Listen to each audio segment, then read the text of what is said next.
To the Sam and Sam Show on the Grueling Truth Sports Network. I'm one of your co-hosts for the Sam and Sam Show, Sam McGinnis.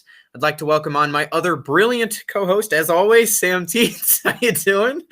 I'm doing great, McGinnis. Thank you for the introduction today.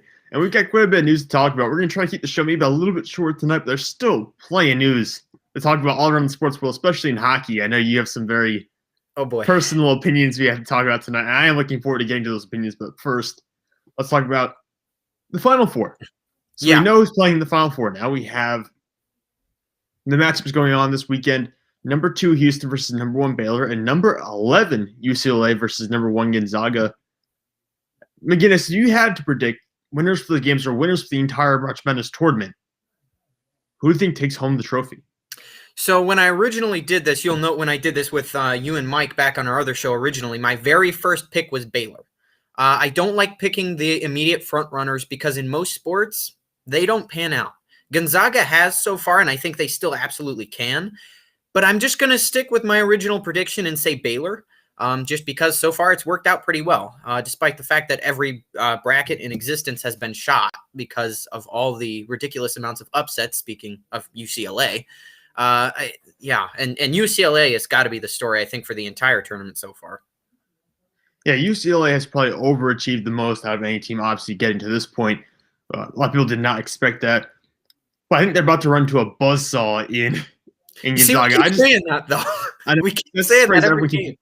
But Gonzaga has beaten everyone they played so far significantly. And USC, the team they just beat, I believe they're better than UCLA. USC had a bunch of length inside. They had some decent three-point shooting on the outside.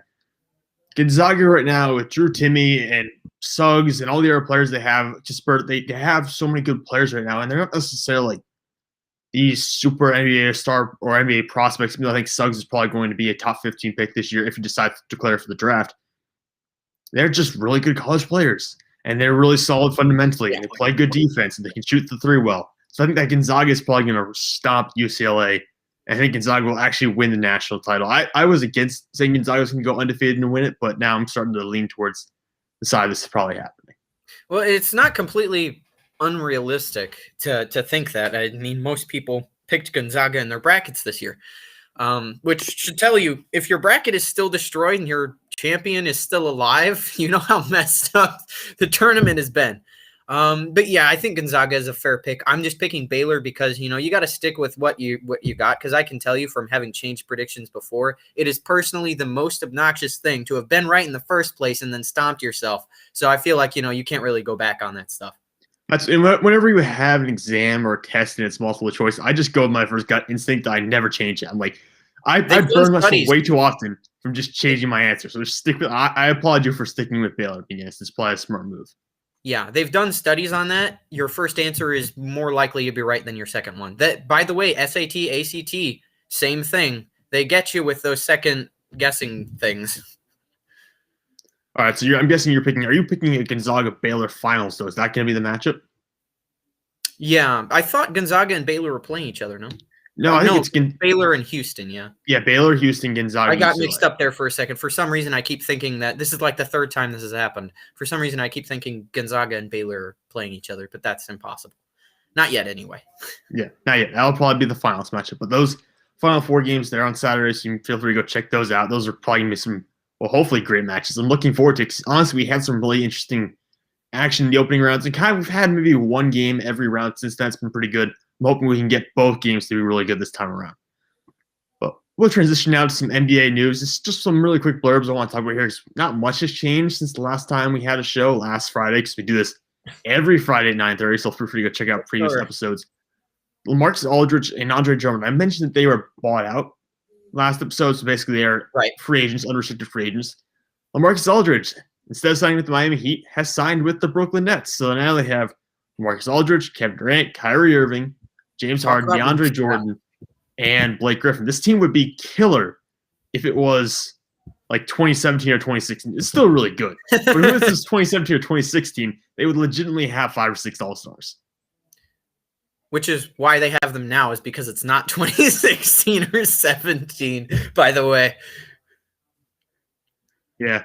Now, obviously, quite a bit has changed. Those 3 guys, Aldridge, Jordan, and Griffin, are nowhere near what they used to be.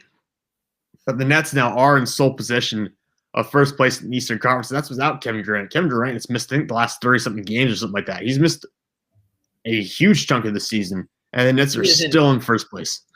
He is an injury-filled man always. That is nothing new. Unfortunate, but nothing new. Yeah. Of course, many fans in the NBA would laugh at him, but yeah. Well, that tends to be what happens after you tear your Achilles. You know, most people don't respond that well afterwards. But he was doing pretty good before he got hurt this year. But then again, he's missing quite a bit of time. Speaking of injuries, Durant's still out. LeBron James and Anthony Davis are still out. So Anthony Davis, guy who's dealt with injuries in the past. LeBron, not so much. Although 2 years ago he had a groin injury. He's getting up there in age, so who knows? Maybe this becomes a more frequent thing. But again, both the Lakers stars out. The Lakers are currently fourth in the Western Conference, bleeding fast right now. There are two teams that can set past them here in the coming days. Denver Nuggets they're tied record-wise with LA right now. They're just behind them in the standings.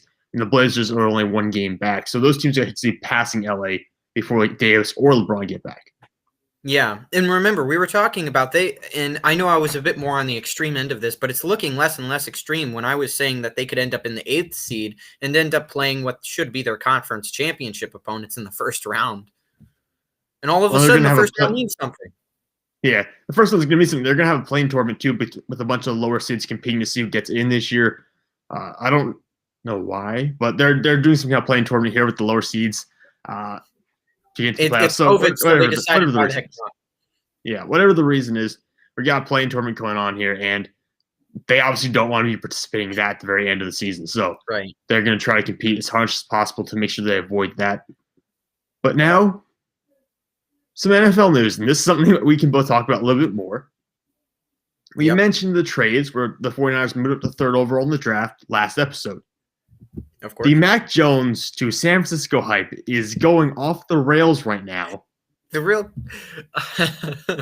is that like realistic, or is it just like total media driven, like utter BS, like no reason to believe in it, or is it just like, or is this serious thing that's going to happen? We actually have to deal with the idea that Mac Jones is going to be picked 3rd overall in the NFL draft. I think it's 50-50 because, again, I don't know why everybody's so low on Mac Jones personally. I think he should be higher up on most people's draft boards than he is because a lot of people have him very late in the first round, and I personally do not understand that considering the seasons he's had. But I think this is 50% absolute garbage because there are way better QBs to take by the 3rd overall pick than Mac Jones. But knowing the 49ers, they might find a way to screw it up and then end up at the Super Bowl anyway because it's the 49ers. But if it is Mac Jones, I don't know. I feel like with a quarterback with Mac Jones, you got to have a good offensive line. So whoever drafts him, you can't expect Mac Jones to scramble. He is not that he's not as much that as is Ohio State's QB, whose name is Justin Fields. Yeah. Yeah, I see. I've heard that name a billion times, but sometimes I just blank for some reason. But Justin Fields. Yeah. He's not a Justin Fields. No, not at all. It's just very weird because traits-wise, obviously, guys like Justin Fields, Trey Lance have much better traits than somebody like Mac Jones. Mac Jones maybe had the better season this past year, but he was playing an historic level offense. Oh, of course. So the issue with me is he was playing in the best offense in the country. If he goes to the 49ers, he will have Kyle Shanahan, who's a great offensive mind. He will have weapons and a good offensive line in front of him. But you're going to be playing against teams that have better players than you do for once, for the first time possibly in your entire career. So I think that could be an interesting situation for Mac Jones. And part of the reason why I don't want to take him 3rd overall is just because it doesn't. We haven't seen him face that adversity necessarily. And also, the arm strength isn't there. He can't throw the ball 60 yards on a rope like most of these guys can. Yeah, and Mac Jones 3rd overall would be a little, I think, extreme. And again, like we were talking about, there are better quarterbacks you can take. But to our point that we've had on this show numerous times, regardless of how good the offense is, who gets all the credit all the time? It's the QB. So if his season was better, a lot of people are going to think, maybe in the reporters' world, it more matters with the coaches and GMs on this one. Yeah. But a lot of the people are going to think Mac Jones is better. And if that somehow translates into some of the GMs and coaches, they could be screwed by taking Mac Jones. Oh, this could be one of the biggest busts in history, or it could work out. It's very confusing with Mac Jones. Wherever Mac Jones goes, it's going to be controversial. That's just how it is, because Mac Jones is so different from the other 4 quarterbacks in this draft class that no matter what happens, it's going to be controversial. If he's picked in the 2nd round, it'll be controversial. If he's picked Third overall, it'll be controversial. It doesn't really matter where he goes. The only place where he might be able to slip by and not have any to deal with any of this stuff would probably be New England. The Patriots got him because it just makes sense because of the Tom Brady thing. Obviously, comparing Tom Brady to Mac Jones, a guy who has 7 Super Bowl rings, to a guy who is just coming out of college after 1 year as a full-time starter, it's a bit of a stretch, but I think just a tiny bit, like a lot. Listen, McGinnis, he's white and he's very slow. Okay, no, that's basically. But no, if we're being realistic, that's really what the comparison is. I mean, that's really the reason. The only reason they're comparing Mac Jones. Yeah, the only reason they're comparing Mac Jones to Tom Brady is because of that. It's the profile. It's that. And Mac Jones, to be fair, is probably faster than Tom Brady. Tom Brady had a better arm strength than Mac Jones. But so realistically, I hate the comparison between the two. So I understand that you're dealing with a similar situation, but realistically, this is not apples to apples whatsoever. These are two entirely different players. No, it's not even close. Mac Jones is not Tom Brady. The best quarterback in this draft is not Justin Fields either. Yeah. I don't understand why people are Trevor Lawrence is going first overall. Yeah, we can just say that. Your second overall, you could potentially have Justin Fields gone there also, potentially. And then this is why the Mac Jones debate for the 49ers would be more likely, is because the first 2 legitimate QBs could be gone. Then your choices are Zach Wilson, who had a poor pro day, or Mac Jones. So Mac Jones could be taken third overall, but that would be interesting because we'd have 3 QBs back to back to back. I think we will have 3 QBs in a row because I don't think the 49ers trade up unless you're going to take a QB at that spot. So I think we'll have 3 in a row. I don't think we'll have 4 in a row because that just doesn't make a lot of sense to me. But I think we'll probably have 3 in a row. I think Wilson will be the second overall pick. Wilson will be the one taken by the Jets.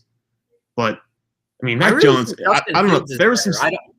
I don't know why you wouldn't take. I don't know. I'd take Justin Fields over Zach Wilson any day. I mean, that's fair to me. I think the Trevor Lawrence is by far the best one. 2 and 3, which are Fields and Wilson for me, are very close. I could see flip-flopping either one of those guys. Then there's another drop, and it's 4 and 5, pretty much in my opinion.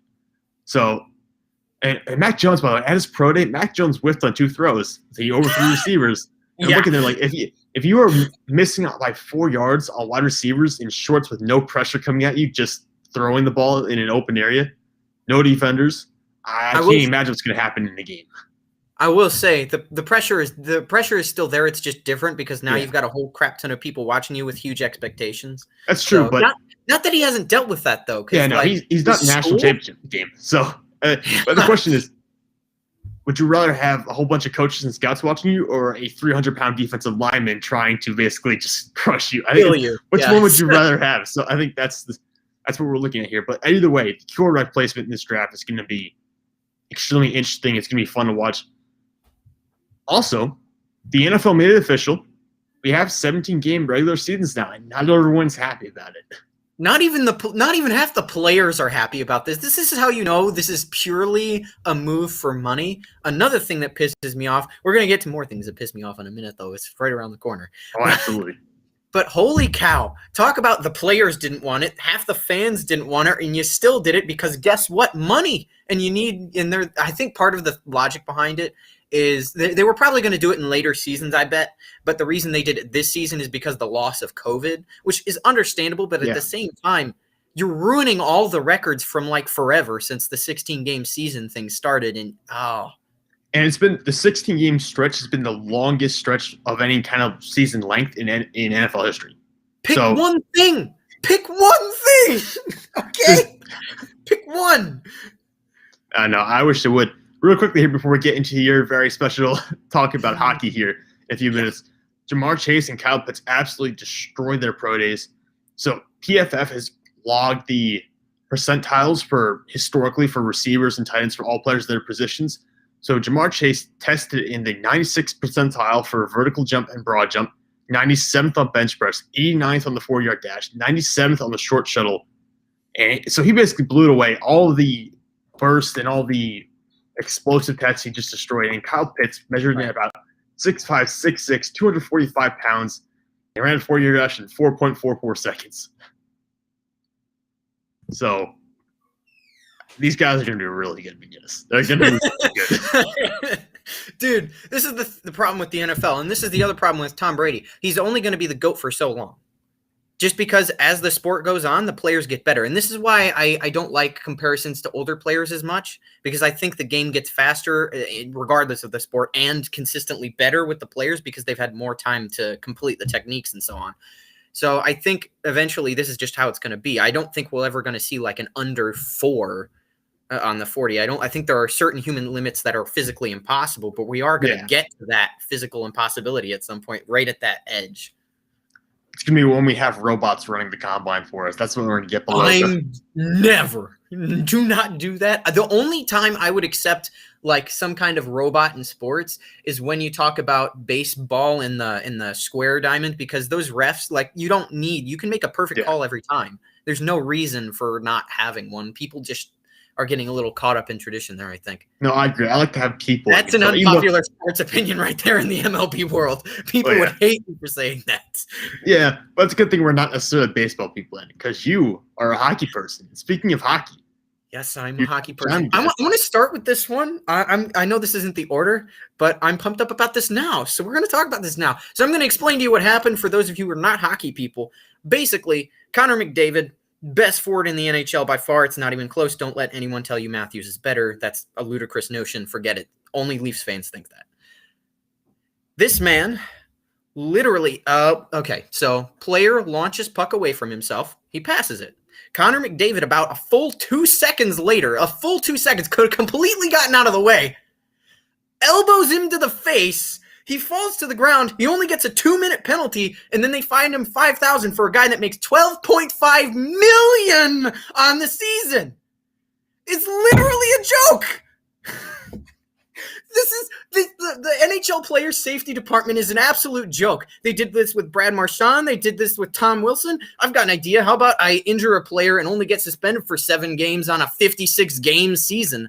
Funny how if you actually just did it strong arm, this wouldn't happen anymore, because either one, the players wouldn't be in the league anymore, or they would be in suspensions all the time, or they would just learn their lessons. But since they know, oh, I'm a star player, I can get away with this, boom, I guess I'll just do that. Gosh dang it. Screw the NHL Safety Department. It might as well be as much as we can get out of this money department and forget about player safety. What's that? Oh, okay, I'm done now. That was fantastic. I need to see you like that more often, McGinnis. I need to see you like that more often. I could have yelled louder, but it's late at night, and I have my grandparents here now. They're visiting for Easter. It's all right, McGinnis. Don't wake your grandparents up. It's okay. But you sent me the video. I'm sure you can find it. If you're listening now, I'm sure you can find it anywhere. Twitter, Facebook, Instagram, anywhere you can probably find the video of this. Connor McDavid.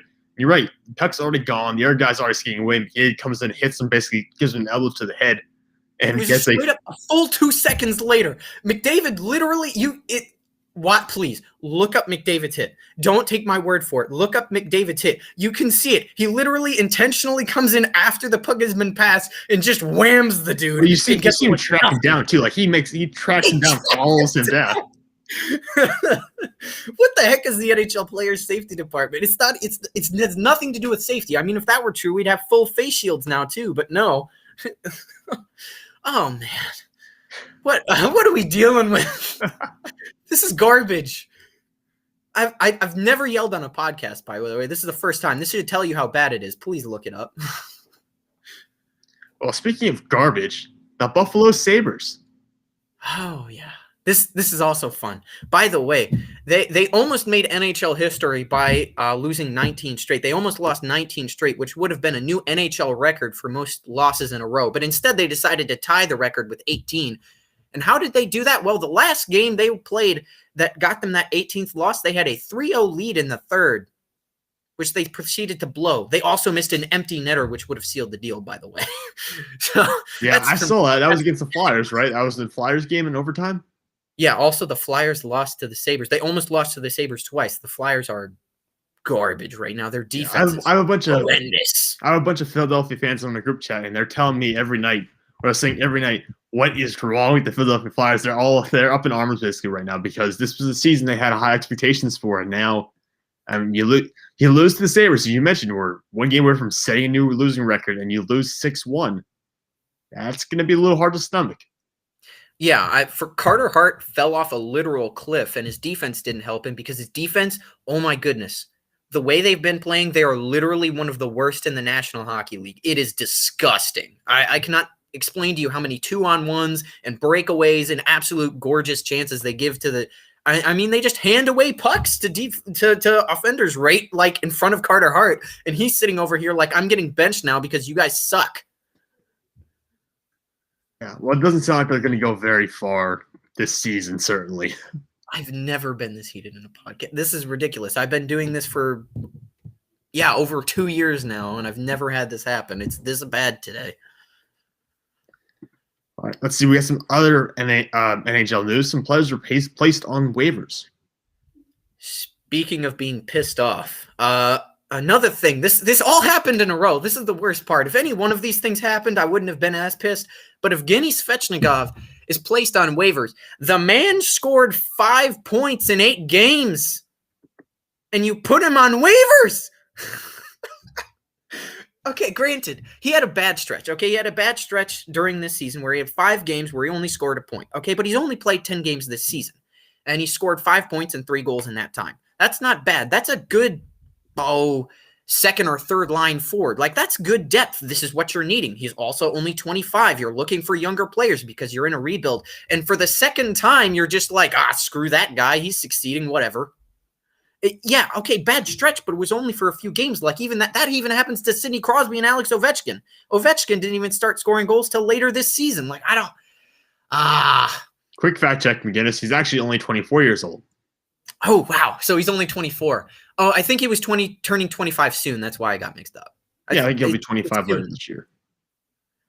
I thought maybe it was in this month. Maybe I'm wrong. It could have been another player that got in my head. But yeah, he's even younger than that. So this is exactly what you're looking for. And on top of that, think about this. His brother is more well-known, Andrei Svechnikov, the highly successful, like multiple points every season, many, many points every season, Andrei Svechnikov, the guy who introduced like the lacrosse goal into the league, that guy. He's his brother. And he starts succeeding. He struggles a little bit. And then you're just like, screw that guy. I don't understand this. You literally picked him in the first round in 2015. Granted, his prior tries, I get it. His prior tries in prior seasons, he's done poorly. But this season, he was looking like maybe something, and I feel like with a team that's as bad as Detroit is, you want to give him a little bit more time than that because those are your options. Yeah, it feels like if we're starting to get there now, it's very odd timing to get to the point where you're just going to let him go at this time and not wait. Not just give him more time, especially for a player that you've invested, that haven't picked in, and who is fairly young. Like, you got to give him more time than this. Yeah. Also, on the part of the Flyers, Shea Gostisbehere was also put on waivers. Flyers are sucking. Not personally surprised that some players are getting booted. Yeah, no, they are being. They said we talked about the Flyers already. They're at a point where it's not shocking just because of how far this year has gone down the tank.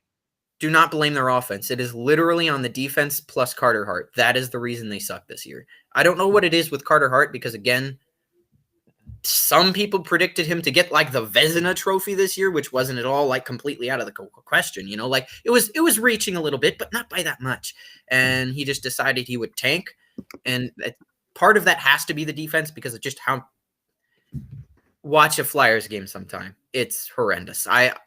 Multiple times in one game in like one period, I think I saw like 6 different 2-on-1s.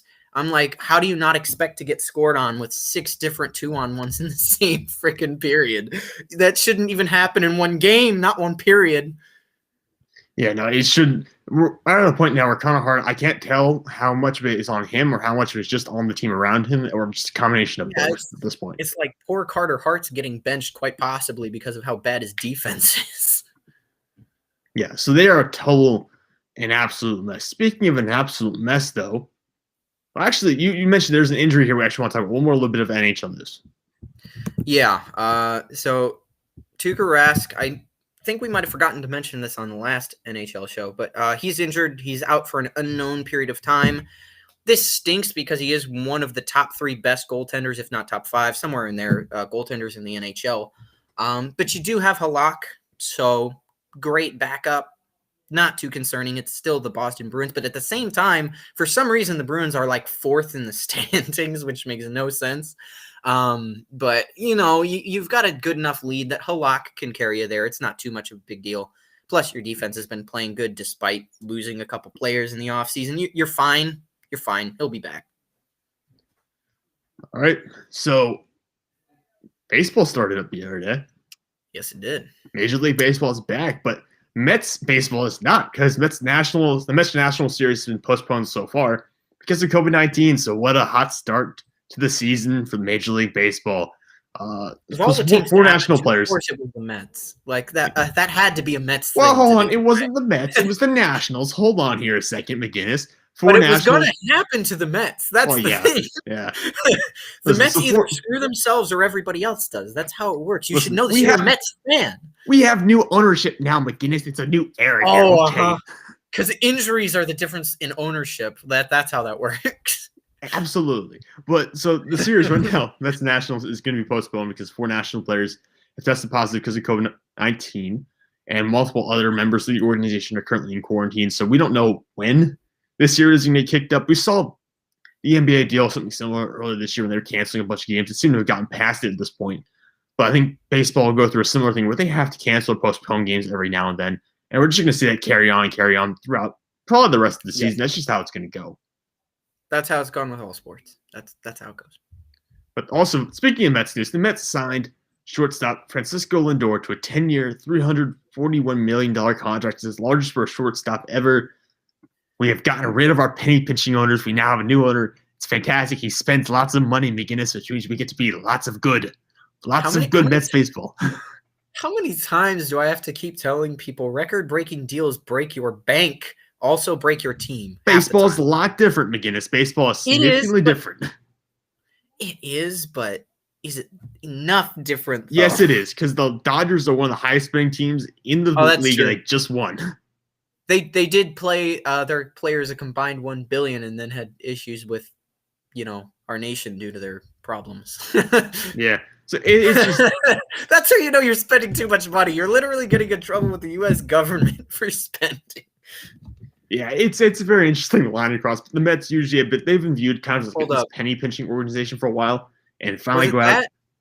Was it that, or was it the fact that they were getting players from countries that they couldn't bring over? I can't remember.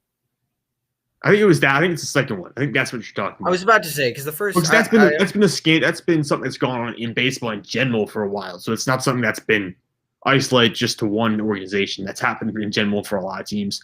Although I think they're starting to crack down on that and get past it. But in the past, that has been a situation where I will say, like the past 20 years, that's been the new way of kind of cheating the system a little bit. You get prospects in from other countries, and it's good and bad because you get to pay them money and you get to offer them a chance at being super successful they would have had ordinarily. And it's also bad because if they fail, they don't really get anything out of it. So it's a fine line to walk. But whatever, I don't have all the information on that, so I'm gonna backfill and get away from that. The Mets are gonna be good, McGinnis. That's all that matters. The Mets are gonna be good. No, they're not. They'll be good for about 5 minutes and then die like they do every season. Luis Castillo, by the way, also had trouble coming over the border. He's here now and was able to start for the Reds, but just side note. Yeah. Well, I'll say this. The Mets in the past have always had about a 3-week stretch where they're on fire towards like the middle of the season and they absolutely cool off and it just doesn't matter anymore. Yep. This time, I am hopeful that we will get some consistency throughout the entire season and maybe make a little bit of a playoff push here. I think this is the start of something important against. There's going to be finally a reason for me to care about baseball in the fall. I see it coming. It's going to work. It's going to happen. It's a stretch. All right, McGinnis. You're just a hater. Anything else you want to talk about? It makes sense. Anything else we want to talk about for Major League Baseball? Yeah, Miguel Cabrera, by the way, hit the season's first home run. Tigers' pride right there. Grew up 17 years in Detroit, so I had to mention it. Yeah, he's now got 488 career home runs. That's a future Hall of Famer in the making right there. Even though he's on the downside of his career, 37 years old, going on 38, but he's definitely going to be a future Hall of Famer. He could get 500 home runs this year, by the way. Oh, I think he will. I mean, he's only got 12 more before that, right? So. But yeah, and he's already hit one. So I mean, he's off to a good start. Yeah, that's a nice way to start it. Okay, but I think we're moving on to Thinking or Dreaming. Yep, final segment of the show today, Thinking or Dreaming. We do this every week, basically. we throw out these hypothetical situations or just throw out some comments. The other person tells us, is it thinking? Is it logical? Is it realistic? Or is it dreaming? Is it just kind of... Is it what the NHL player safety department is? Exactly. Is it just kind of made up? Is it this fluffy cloud of nothingness that really doesn't matter? So here we go. I'm going to give you one early. And this plays into what we talked about tonight. Leagues should reevaluate the status of their quote-unquote untouchable players. Yeah, so this is you wanted to get me yelling again. That's what this was about. So yeah, I think the problem is a power grab and a money grab. And here's the thing: if players are not treated the same, it's just a load of bullcrap. It legitimately is, because what you just told Connor McDavid, just the same like you told Brad Marchand and Tom Wilson, is I can get away with this. I'll get a slap on the wrist, but so what? I make a crap ton of money, and 7 games in a 56-game season might matter more. But if you gave him that in a regular 82-game season, so what? It's 7 games. You know how many games we have? And if the MLB does the same kind of thing, they have 162. What? Do this one time and see what happens. Have a player who intentionally hurts another player like that. Suspend him for a season, see if he does it again. Fun fact, he won't. Because he likes playing the game. And if you dock his pay then, too, that's the same thing. This is the dumbest thing. Safety departments are a joke everywhere. These leagues are a load of bullcrap. But remember, McGinnis, yes, this is thinking. Remember, McGinnis, the stars make the money, though. If Connor McDavid's not on the ice, no one cares. But see, that's not entirely true. No, I don't think it's entirely true. Amongst the true there is some validity to that statement. But that's more to the outside hockey fans. If you're a legitimate hockey fan, it's not going to matter. It's for the fringe hockey fans. Yeah, it's for those that are on the outside and not sure. That's what gets them roped in, is players like Sidney Crosby, Ovechkin, and McDavid. But if you're a true hockey fan, that's not going to matter. All right, McGinnis, give me one of yours. Okay, UCLA is a bigger upset in the NCAA tournament than UMBC was. I keep getting their initials mixed up when they beat Virginia in 2018 as a 16th seed. So it's saying if UCLA beat Gonzaga or just UCLA getting to the point where they are right now? Yeah, I mean the consecutive upsets UCLA has had to this point is bigger than that single win. I don't know if I can do that, McGinnis. I think you... It's hard to call this dreaming because I think you could definitely make a case for it. But you got to call one, so just call one. I you know what, McGinnis, I think this is dreaming. I really don't think... I know USC has won some significant games here, but UCLA has won some significant games here, but looking at who they've beaten, BYU, I can't see it. I think that a 1 seed being the 16th seed is more important, and it's more impressive even if it ends right after that. I think that's the more impressive game, especially considering, think about just the recruiting event. UCLA is still a big-time basketball school to some extent. Think about the recruiting advantage Virginia has over, what's the USMBC is who beat them? It was something like that. This is the problem. We don't even remember what the name was. We're getting their initials mixed up and maybe even getting it wrong just because of how forgettable that team was. Well, yeah, but they beat Virginia, so they're never going to be forgotten for that. So I think that was – I remember listening to that game on the car ride home from Clemson. So I was coming back for spring break, I believe. So I remember listening to that on the car ride home. That was a long car ride. It was 12-and-a-half-hour long car ride because of traffic. But that, to me, is still a bigger upset than what UCLA has done in the tournament this year. So here's a question then. Would they have to make it to the championship, or would they have to win the championship for? I think just make it to the championship. If you beat number 1 Gonzaga, you're fine in my book. It's just, I think you just have to beat. I mean, they beat number 1 Michigan too, but Michigan's missing Isaiah Livers. Michigan's not as good right now as they would have been if they had everyone healthy.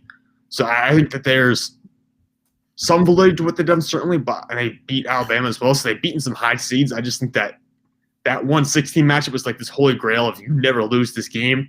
And then it finally happened. So I think that's something that's more memorable maybe than UCLA's run here. So if UCLA beats one more first seed, they'll have beaten a second seed and 2 first seeds. That makes up for the one. That to me would do it. That would put them over the top. All right, there you go. Give me your second. All right. Gonzaga will roll to an undefeated national championship because they are undefeated so far and go down as one of the most dominant teams in the past 20 years, if not the most dominant.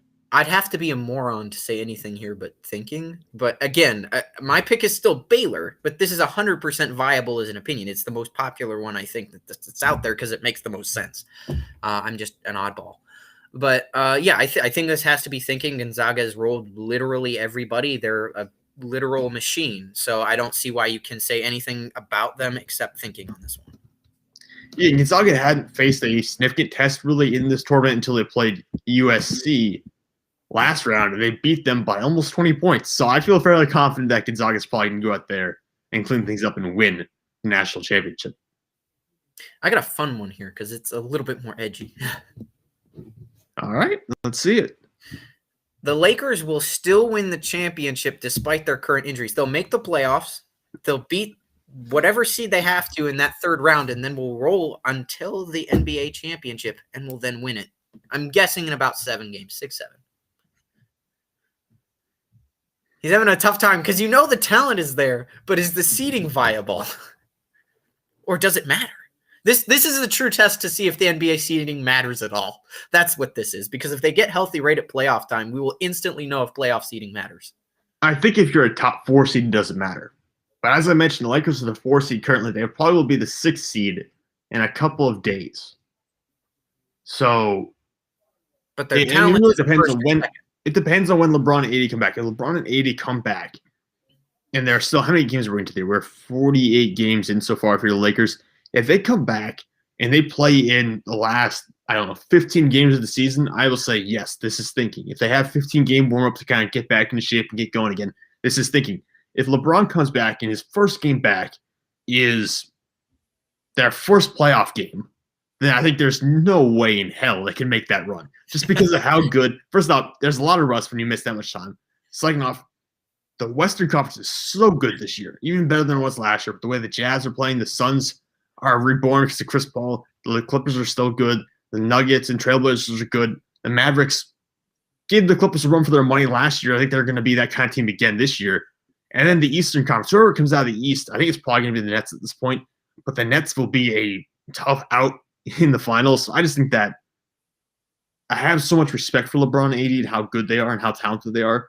But I just think that if they don't have enough of a lead up here to get back into shape and get back into the rhythm, then there probably will be no way they can do this. There you go. So it's a potential thinking or dreaming then. Yeah, it's back and forth. It depends on the outcome. It depends on how quickly they get back to playing basketball. We might have to get back to this thinking or dreaming at another episode, though. Before we close out here, though, I will say this is not a normal Sam and Sam show. Normally, we have more segments. Had to be a little shorter today. And normally, I'm not yelling my head off because normally I just don't do that. It's not normal. I was particularly upset today. Hey, it was exciting, though. I appreciate it. It was different. I think the only person that kind of yells on our shows is Mike, and he really doesn't. He just shuts everybody up. Mike yells whenever Steve Rilsey's on, because those two just yell at each other and go back and forth. I'm generally this third person on the screen, just sitting there looking at them, just waiting for both of them to quiet down, because I can't hear anything. But they're both yelling at the same time. I have no idea what either one of them is saying. Yeah, there have been a couple of times they've gotten really, really into it on some of those shows. It's amazing, by the way. Yeah, that's what I call it. Amazing. But we'd like to thank you all for tuning in tonight. Again, we'll probably be back to closer to our 60-minute shows next week. We come on every Friday night, 9:30. I think we're keeping that schedule going forward. So we will be back again on all the Girl and Trish platforms, where it's, YouTube, Twitch, Facebook Live, whatever you want to talk about. We will be there Friday nights at 9:30. This is Sam and Sam Show. We cover, obviously, everything from the sports world: baseball, hockey, basketball, football, college sports, anything like that. All the major news. So for Mike, McGinnis, where can we find you on Twitter? You can find me at SammyMcG22. All your NHL updates are going to be there. I like to occasionally post some fun statistics along with some of the articles I write. If you're looking for updates when the NHL trade deadline comes around, I am going to be hot on it just like I was last year. It is exhausting, by the way, to cover that much news in that period of time during one day. It gets horribly exhausting, but it's worth it. And I'm sure we'll have a podcast later that day about that as well. All right. And of course, when the draft starts heating up, you can just go to my Twitter handle at Sam_Teets33 for all the new draft content. I'm dropping a new big board tomorrow. We've had a couple mock drafts already, so I appreciate you go leave a like on those posts and just go check out, give us some reads. There's some good stuff on there, some good tidbits to help you prepare for the 2021 NFL draft. But for now, thank you for tuning in. We will be live again next Friday at 9:30.